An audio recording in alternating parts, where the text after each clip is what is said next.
Howdy.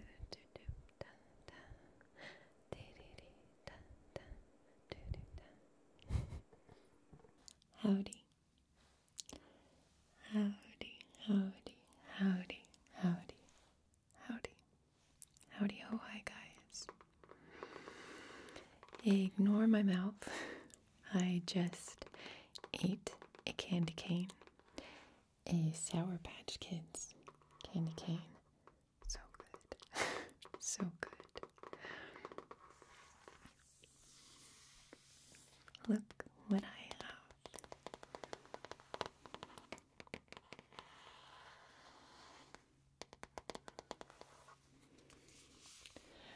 To make up for this, well, these past couple weeks, not being on top of my uploads, trying to figure out what's wrong with me. I wanted to read a chapter a night of this for you guys. I think there's 5 chapters.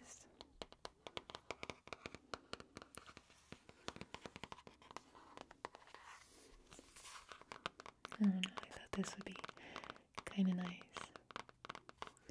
to read. We may or may not, I think we may finish the day after Christmas, but that's okay. That's okay. I'm going to be uploading some Christmas themed videos even after Christmas because I have to. Who cares? Shh. Take my videos. Okay. Alright, so this is A Christmas Carol. I'm sure most of you guys know this story. It's by Charles Dickens. A Christmas Carol is a modern heirloom for families to share year after year. The beautiful illustrations of artist Jelena Brinkenskova, probably butchered that, sorry, perfectly complement the timeless words of Charles, it's late, okay, Charles Dickens, in this new edition of the holiday classic.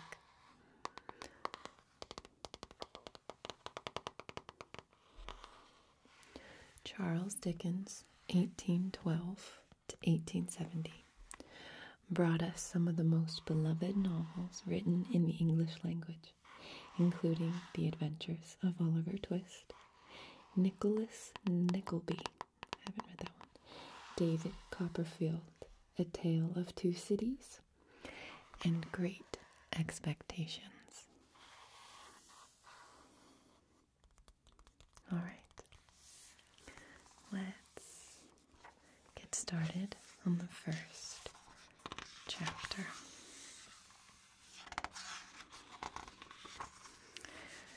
Marley's Ghost. Marley was dead, to begin with. There is no doubt whatever about that. The register of his burial was signed by the clergyman, the clerk, the undertaker, and the chief mourner. Scrooge signed it, and Scrooge's name was good upon 'change for anything he chose to put his hand to. Old Marley was as dead as a doornail. Mind, I don't mean to say that I know, of my own knowledge, what there is particularly dead about a doornail. I might have been inclined myself to regard a coffin nail as the deadest piece of ironmongery in the trade. But the wisdom of our ancestors is in the simile, and my unhallowed hands shall not disturb it, or the country's done for. You will therefore permit me to repeat emphatically that Marley was dead as a doornail. Scrooge knew he was dead. Of course he did. How could it be otherwise? Scrooge and he were partners for I don't know how many years. Scrooge was his sole executor, his sole administrator, his sole assign, his sole residuary legatee,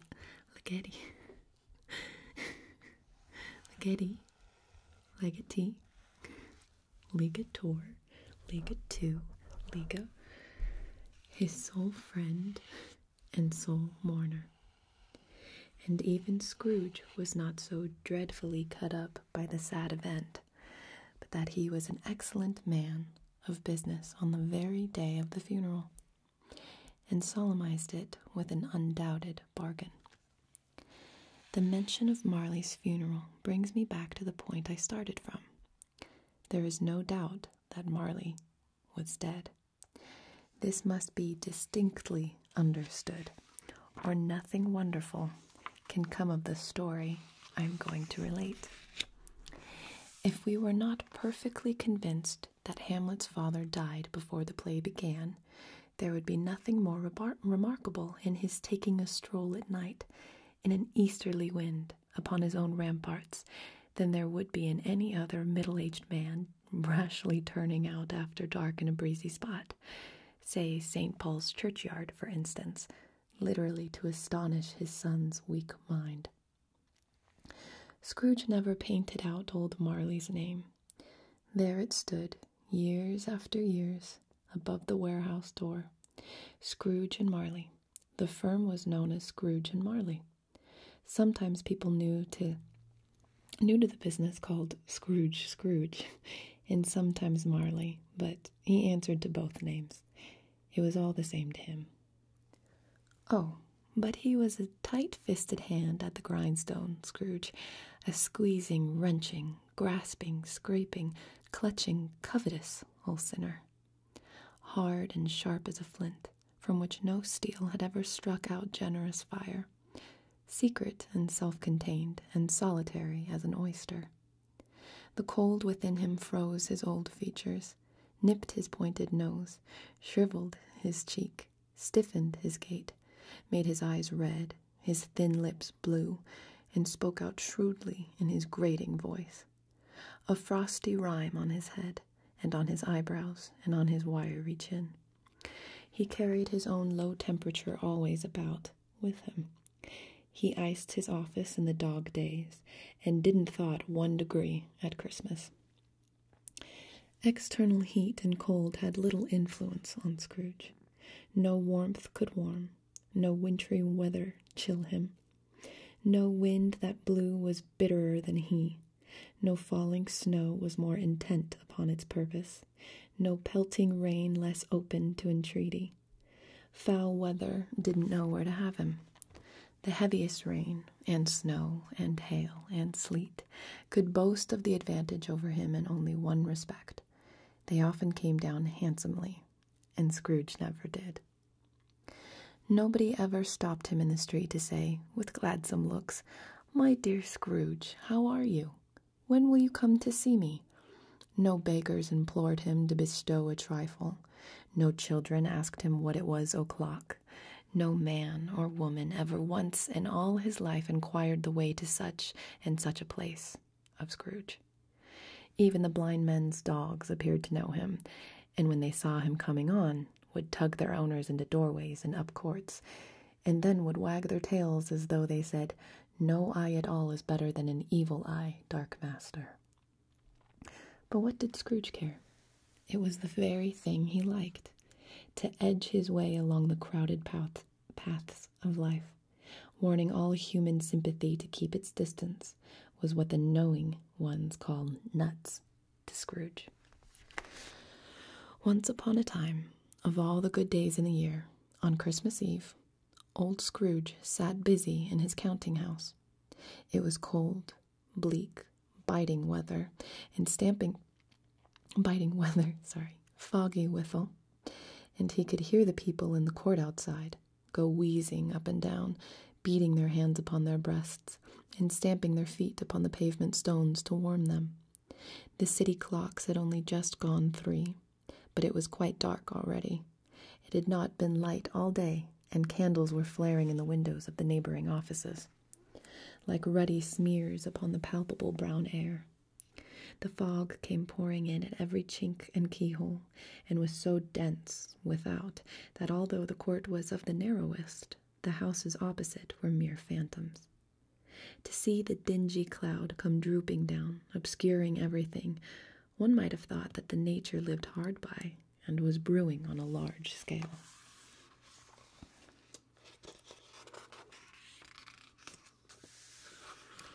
The door of Scrooge's counting-house was open that he might keep his eye upon his clerk, who in a dismal little cell beyond, a sort of tank, was copying letters. Scrooge had a very small fire, but the clerk's fire was so very much smaller that it looked like one coal. But he couldn't replenish it, for Scrooge kept the coal box in his own room, and so surely as the clerk came in with the shovel, the master predicted that it would be necessary for them to part. Wherefore the clerk put on his white comforter and tried to warm himself at the candle, in which effort, not being a man of a strong imagination, he failed. "A Merry Christmas, Uncle. God save you," cried a cheerful voice. It was the voice of Scrooge's nephew, who came upon him so quickly that this was the first intimation he had of his approach. "Bah!" said Scrooge. "Humbug!" He had so heated himself with rapid walking in the fog and frost, this nephew of Scrooge's, that he was all in a glow. His face was ruddy and handsome, his eyes sparkled, and his breath smoked again. "Christmas a humbug, Uncle," said Scrooge's nephew. "You don't mean that, I'm sure." "I do," said Scrooge. "Merry Christmas! What right have you to be merry? What reason have you to be merry? You're poor enough." "Come then," returned the nephew gaily. "What right have you to be dismal? What reason have you to be morose? You're rich enough." Scrooge, having no better answer ready on the spur of the moment, said, "Bah!" again, and followed it up with, "Humbug." "Don't be cross, Uncle," said the nephew.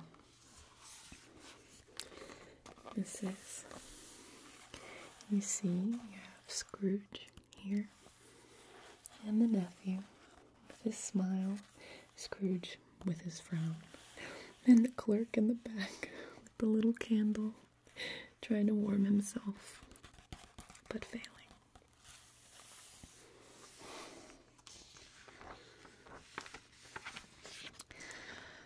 "What else can I be," returned the uncle, "when I live in such a world of fools as this?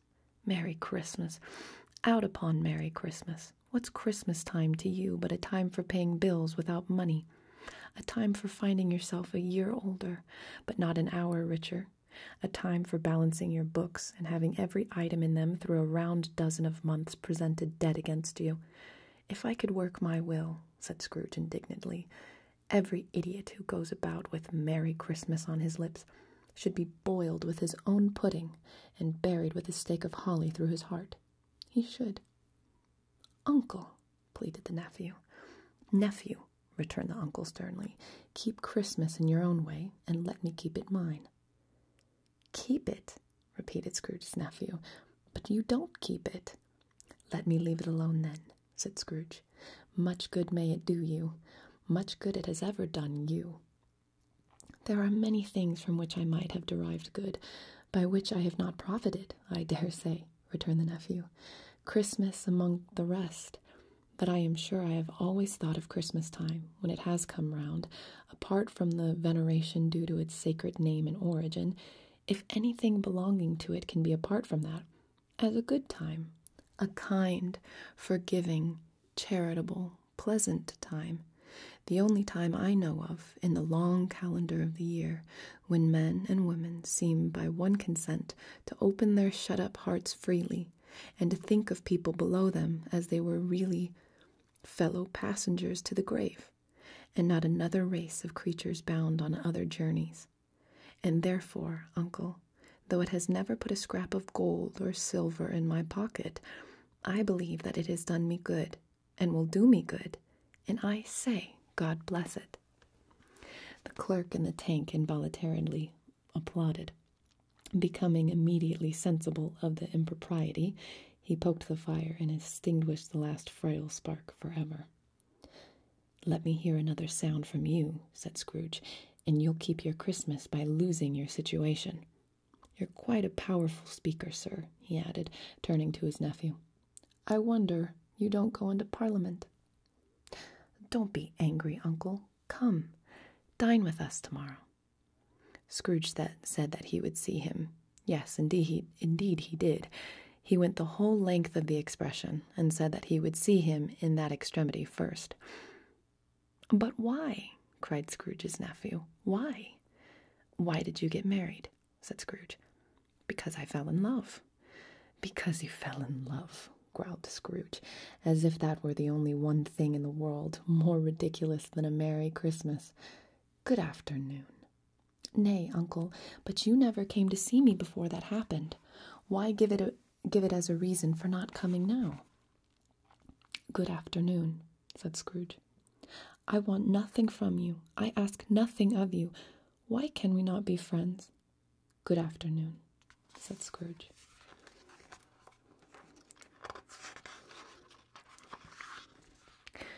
"I am sorry, with all my heart, to find you so resolute. We have never had any quarrel, to which I have been a party, but I have made the trial and homage to Christmas, and I'll keep my Christmas humor to the last. So a Merry Christmas, uncle." "Good afternoon," said Scrooge.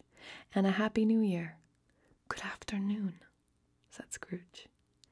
His nephew left the room without an angry word, notwithstanding. He stopped at the outer door to bestow the greetings of the season on the clerk, who, cold as he was warmer than Scrooge, for he returned them cordially. "There's another fellow," muttered Scrooge, who overheard him.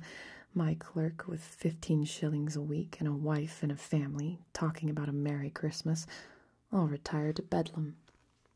The clerk, in letting Scrooge's nephew out, had let 2 other people in. They were portly gentlemen, pleasant to behold, and now stood with their hats off in Scrooge's office. They had books and papers in their hands, and bowed to him. "Scrooge and Marley's, I believe," said one of the gentlemen, referring to his list. "Have I the pleasure of addressing Mr. Scrooge or Mr. Marley?" "Mr. Marley has been dead for 7 years," Scrooge replied. "He died 7 years ago, this very night." "We have no doubt his liberality is well represented by his surviving partner," said the gentleman, presenting his credentials. It certainly was, for they had been 2 kindred spirits. At the ominous word liberality, Scrooge frowned and shook his head, and handed the credentials back. "At this festive season of the year, Mr. Scrooge," said the gentleman, taking up a pen, "it is more than usually desirable that we should make some slight provision for the poor and destitute, who suffer greatly at the present time. Many thousands are in want of common necessaries. Hundreds of thousands are in want of common comforts, sir." "Are there no prisons?" said Scrooge. "Plenty of prisons," said the gentleman, laying down the pen again. "And the Union workhouses?" demanded Scrooge. "Are they still in operation?" "They are, still," returned the gentleman. "I wish I could say they were not." And this is a picture of the 2 portly men, pleasant men.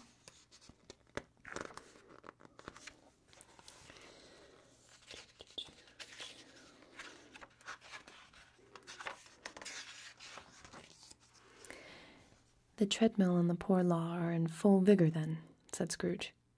"Both very busy, sir." "Oh, I was afraid, from what you said at first, that something had occurred to stop them in their useful course," said Scrooge. "I'm very glad to hear it." "Under the impression that they scarcely furnish Christian cheer of mind or body to the multitude," returned the gentleman, "a few of us are endeavoring to raise a fund to buy the poor some meat and drink and means of warmth. We choose this time because it is a time of all others when want is keenly felt and abundance rejoices. What shall I put you down for?" "Nothing," Scrooge replied. "You wish to be anonymous?" "I wish to be left alone," said Scrooge. "Since you ask me what I wish, gentlemen, that is my answer. I don't make merry myself at Christmas, and I can't afford to make idle people merry. I help to support the establishments I have mentioned. They cost enough, and those who are badly off must go there. Many can't go there, and many would rather die." "If they would rather die," said Scrooge, "they had better do it, and decrease the surplus population. Besides, excuse me, I don't know that. But you might know it, observed the gentleman. It's not my business, Scrooge returned. It's enough for a man to understand his own business and not to interfere with other people's. Mine occupies me constantly. Good afternoon, gentlemen. Seeing clearly that it would be useless to pursue their point, the gentleman withdrew. Scrooge resumed his labors with an improved opinion of himself, and in a more facetious temper than was usual with him. Meanwhile, the fog and darkness thickened so that people ran about with flaring links, proffering their services to go before horses and carriages, and conduct them on their way. The ancient tower of a church, whose gruff old bell was always peeping slyly down at Scrooge out of a Gothic window in the wall, became invisible, and struck the hours and quarters in the clouds, with tremulous vibrations afterwards, as if its teeth were chattering in its frozen head up there. The cold became intense. In the main street, at the corner of the court, some laborers were repairing the gas pipes, and had lighted a great fire in a brazier, round which a party of ragged men and boys were gathered, warming their hands and winking their eyes before the blaze in rapture. The water plug being left in solitude, its overflowing sullenly congealed, and turned to a misanthropic ice. The brightness of the shops, where holly sprigs and berries crackled in the lamp heat of the windows, made pale faces ruddy as they passed. Poulterers' and grocers' trades became a splendid joke, a glorious pageant, with which it was next to impossible to believe that such dull principles as bargain and sale had anything to do. The Lord Mayor, in the stronghold of the Might Mansion House, gave orders to his 50 cooks and butlers to keep Christmas as a Lord Mayor's household should, and even the little tailor, whom he had fined 5 shillings on the previous Monday for being drunk and bloodthirsty in the streets, stirred up tomorrow's pudding in his garret, while his lean wife and the baby sallied out to buy the beef. Foggier yet, and colder, piercing, searching, biting cold. If the good Saint Dunstan had been nipped by the evil spirit's nose with a touch of such weather as that, instead of using his familiar weapons, then indeed he would have roared to lusty purpose. The owner of one scant young nose, gnawed and mumbled by the hungry cold as bones are gnawed by dogs, stooped down at Scrooge's keyhole to regale him with a Christmas carol, but at the first sound of "God bless you, merry gentlemen, may nothing you dismay," Scrooge seized the ruler with such energy of action that the singer fled in terror, leaving the keyhole to the fog and even more congenial frost. At length, the hour of shutting up the counting-house arrived.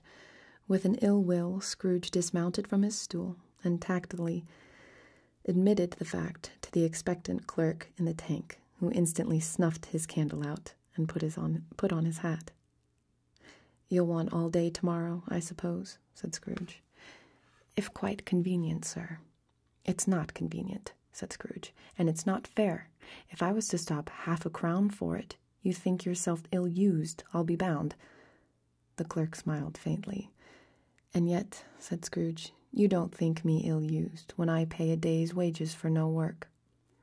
The clerk observed that it was only once a year, a poor excuse for picking a man's pocket every 25th of December, said Scrooge, buttoning his great coat to the chin.